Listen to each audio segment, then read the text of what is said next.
Hello, and thank you so much for joining us on this brand new episode of Sport Pizza, where you get the absolute best in the ever exciting world of sports.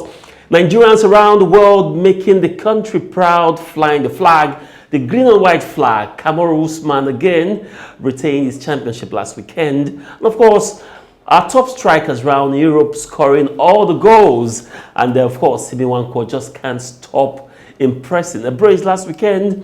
And of course, we've got some other guys around the world slugging all the goals, and it points to one thing: the African Cup of Nations is looking again like the year that the Super Eagles just might clinch this one. What to think about that? We'll talk about that and much more after the break. Don't go away.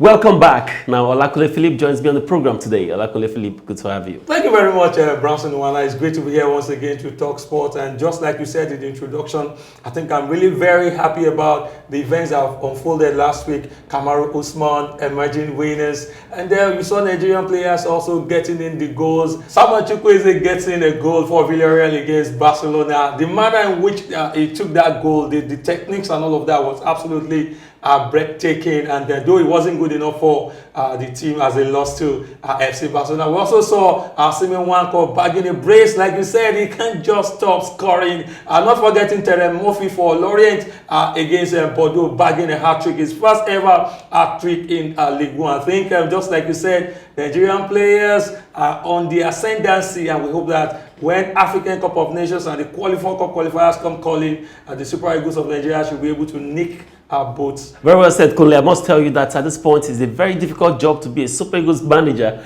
as of course selection headache. But of course, Rhor at this point says that he's not very interested in bringing in new players at this time. He wants to consolidate on the player he already has on ground. Also, we heard Kunle that Ighalo might be making his return to the Super Eagles of Nigeria, and that has drawn some mixed reactions. Some are happy, and some feels we have some young guys that are scoring from all cylinders. These guys should be given the chance. It's not necessary. I think it's a decision that should be discarded at this time, because presently we have great players scoring in week out for their respective clubs. No doubt, not taking anything away from Jorge Ighalo. He's a top-notch, prolific striker any day, any time. He's a man, a guy that works very hard on the field of play, and when he has the chances, he ensures that he converts them. No doubt about his abilities. But right now we have a bunch of young players scoring in, week out for their respective clubs. So I don't see any reason why can't we have Simi Nwankwo back into the team. Presently, is the best Nigerian player, best Nigerian striker in Europe. But let me ask you, I agree with Kule, but who would you rather have in your team, Jorge Ighalo or Simi Nwankwo, in terms of taking on defenders? Wow. That's a tough one. I looked at some of the games Simi played. Simi has not really had an opportunity, though. When you look at one thing I love about this game, when you watch him play for Crotone, is the fact that he has good positioning.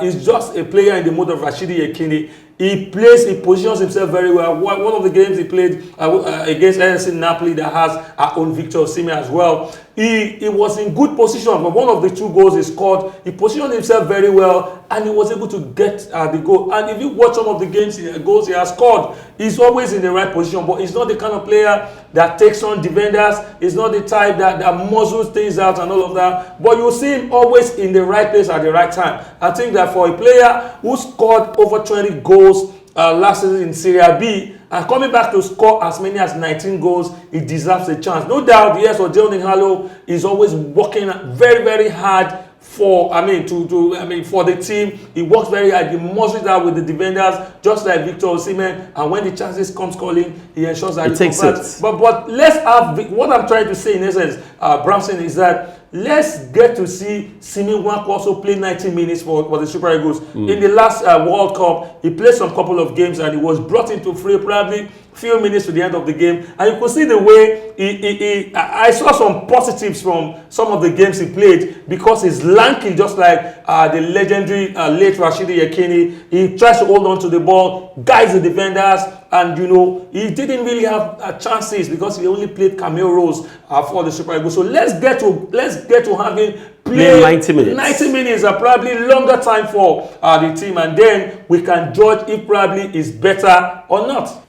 Very well said, Kunle. I must tell you that Rhor has a lot on his plate and is left on the technical team to decide who would man the front line of the Super Eagles. Don't forget, we have the World Cup qualifying series also coming up. There's going to be friendly games as a build-up to the African Cup of Nations. It's an opportunity for us to see who would play our front row as far as the African Cup of Nations is concerned. Now let's move to England and tell you that Watford has been promoted to the English Premier League. Now this is exciting for us because we've got 3 Nigerian players in that team. Our assistant captain, talking about William Troost Ekong, who have also been a key major player for Watford. Of course, played major role, has also been promoted with the side, and it's exciting for us. Nice one, a very exciting one. Like you said, we have 3 Nigerians: Tondele, Bashiru, the young man. We also have Isaac Success, who has not really played up to his full potential, considering what we used to know him for. Not forgetting William Troost Ekong.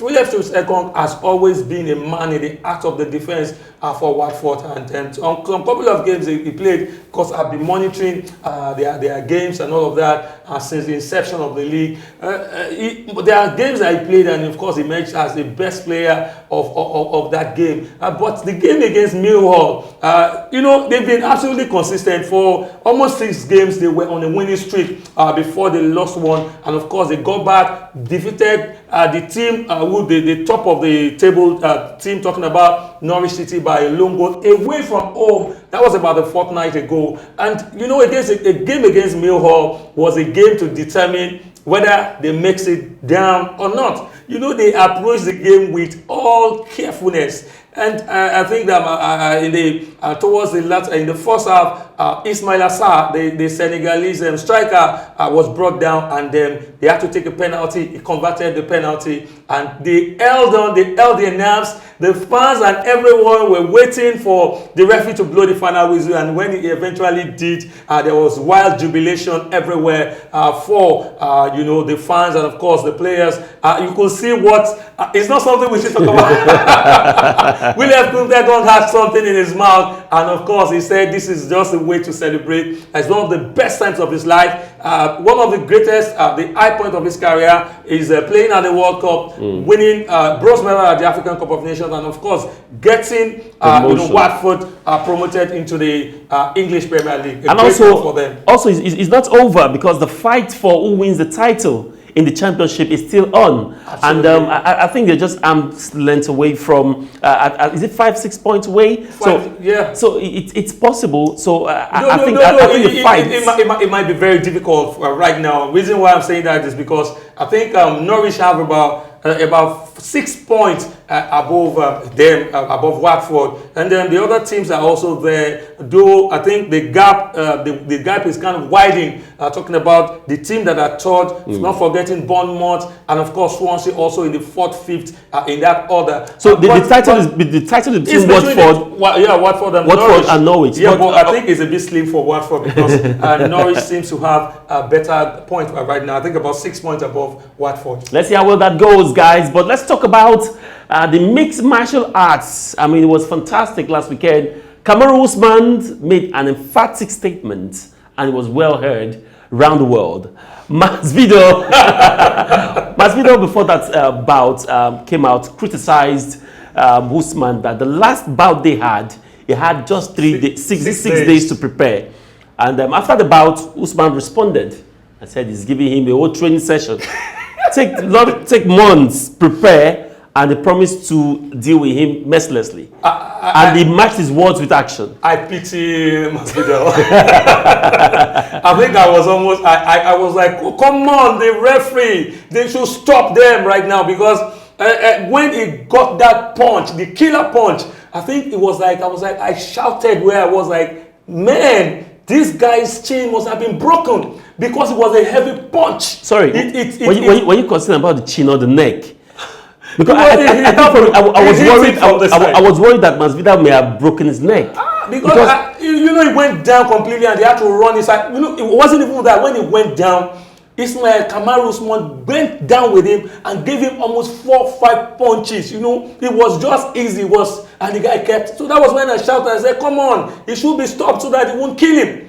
You know, it was a great fight it was a fantastic performance from Kamaru Usman. I think that one of the high points also was the fact that he brought his dad down to watch the bout, and it was the first time the dad was watching. Remember, the dad is from Edo State, Mohammed Kamaru, and you know, he also handed the belt. He had to put the belt on his waist, and you know, the man was so proud. The family had to come, and of course, he didn't let them down. He was on top of his game. Remember also the Cameroonian, the heavyweight champion, was also there to check. It was right in his team. I think I'm really very proud. Brazil, let's not also forget that we have 3 Africans holding different divisions in the UFC. So it's really a very proud time. And one good thing I like about the whole thing is the fact that the 3 Africans are united. Yeah. They are always supporting one another. They're always there for one another. Yes. The heavyweight champion was right at the team right beside Kamaru Usman, giving him all the needed support. It's just a way to go. The Nigerian nightmare making the nation proud. Brown, I want to say something. If Nigerian politicians can make us proud, the way this young man, you could see the Nigerian flag at the back, you know, hoisting the flag of the country very well. I think this should be a food for thought for them because some people out there are making the nation proud while they are not doing the needful. Question, what do you want from a politician? We'll take a quick break. I'll be back after this time. Don't go away.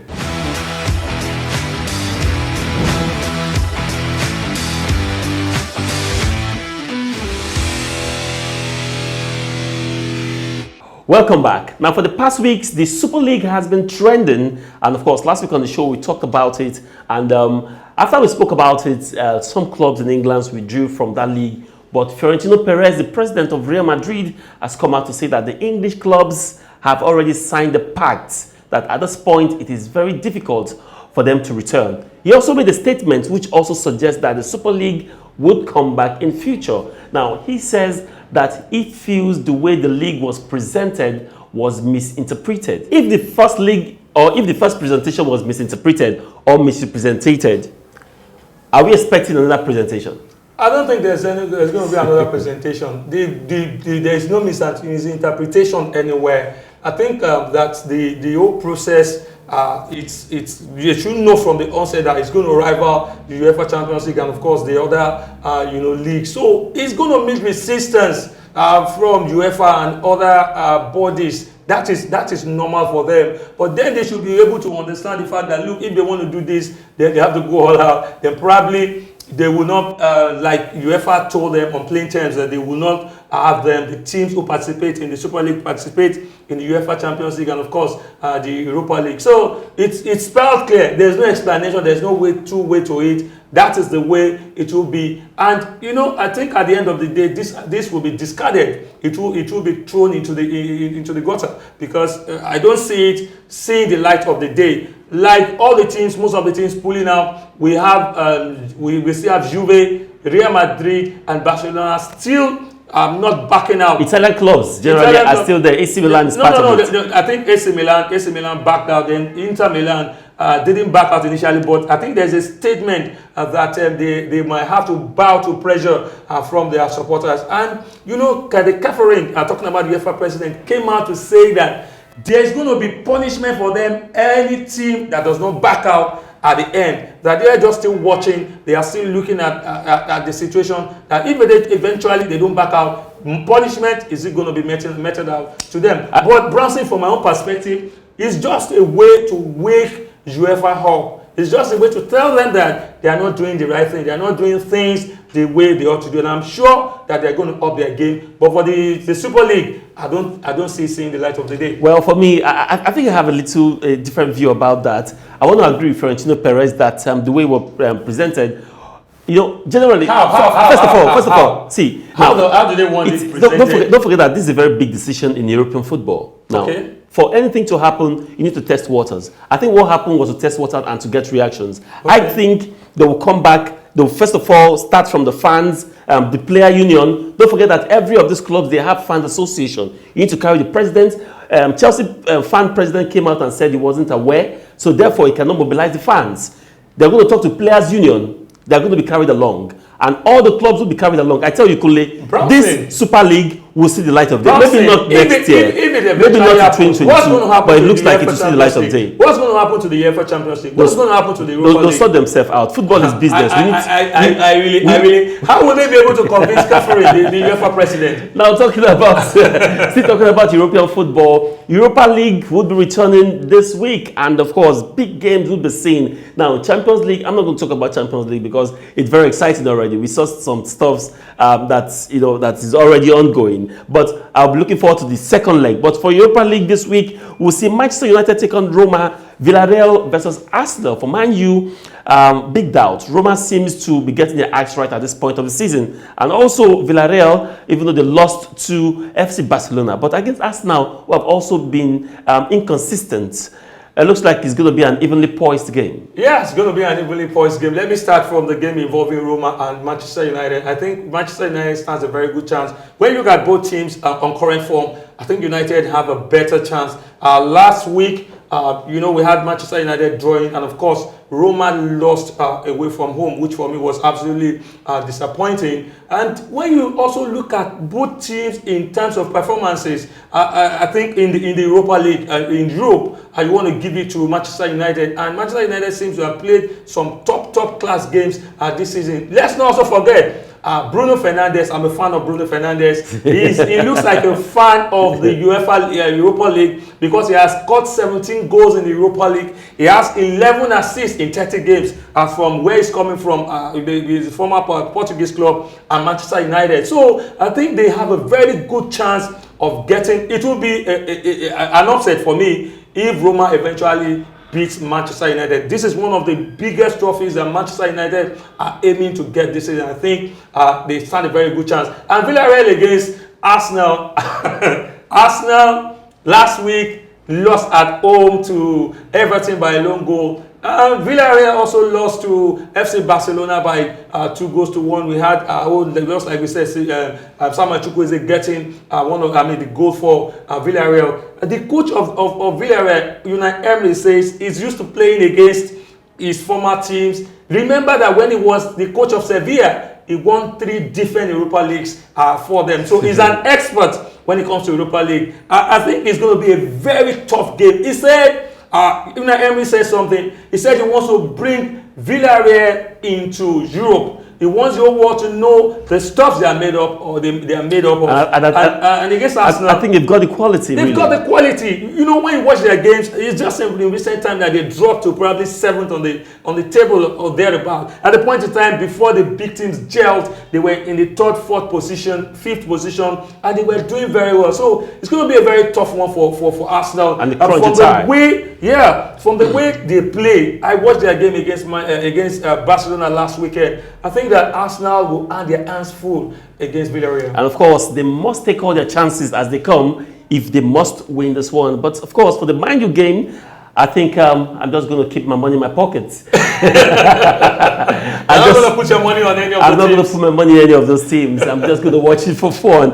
All right, now let's talk about tennis a bit. Now, when we talk about the clay court season, one name comes to town, Rafael Nadal. And of course, he made that emphatic statement as he won the Barcelona Open, of course, on the clay courts against Stefanos Tsitsipas. This is ahead of the French Open, of course, which is the 2nd Grand Slam of the year. Now, there's something about clay that I don't understand. We understand that he grew up in Spain, and of course, his beginning of his training were all done in clay. For all those that are wondering why he's a clay court specialist, he's been there from the start, and he has made the clay court his fortress. Yeah, it's not a surprise. You know, we talked about it last week when we were on the show. We spoke about the fact that no one comes close to him when it comes to clay court, and he has not disappointed. He has never always been disappointed. If you beat Nadal in any of those, Masters and probably the Grand Slams outside of the clay court, then he's going to get back at you at the clay court. You know, in the last 10 years or thereabout, he has won more. He has dominated. He has dominated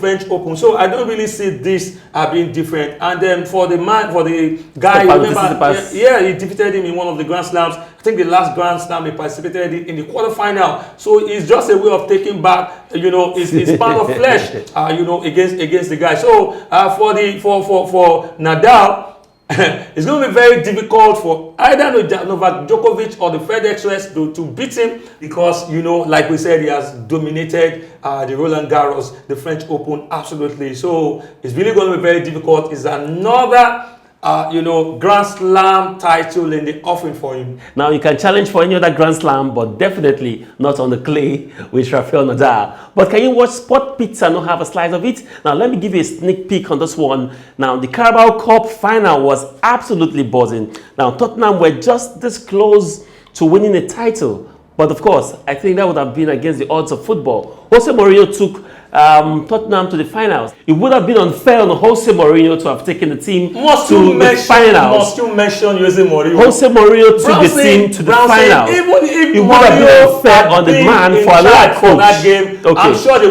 would have also lost. Even if it would have been more scandalous. Because some people have the opinion that they even played better. This is the wrong. Without Jose Mourinho. This is the very perfect time to play Man City because they were not fantastic in that game. I tell you, Jose Mourinho would have. As Tottenham been fantastic. Jose Mourinho would have the taken them on the counter. The same set of players you spoke about Branson last week. Yes. About not having passion, not having desire, not having inclination to win trophies. One question. It could have been the same results. Has Jose Mourinho beaten Man City this season? This season. Okay, I think that was at the start of the season. That was when Manchester City were struggling. Was it 2 seasons ago or this season? It is this season. It happened this season. So what are we talking about? You have beaten them before. You would have beaten them again. The same Tottenham that has not been turning out results. That's been drawing and losing games. Games that they have a very good chance to win. I think it will have still been the same result if Mourinho has been the one in charge of that game. Well, I think the result would have been very different.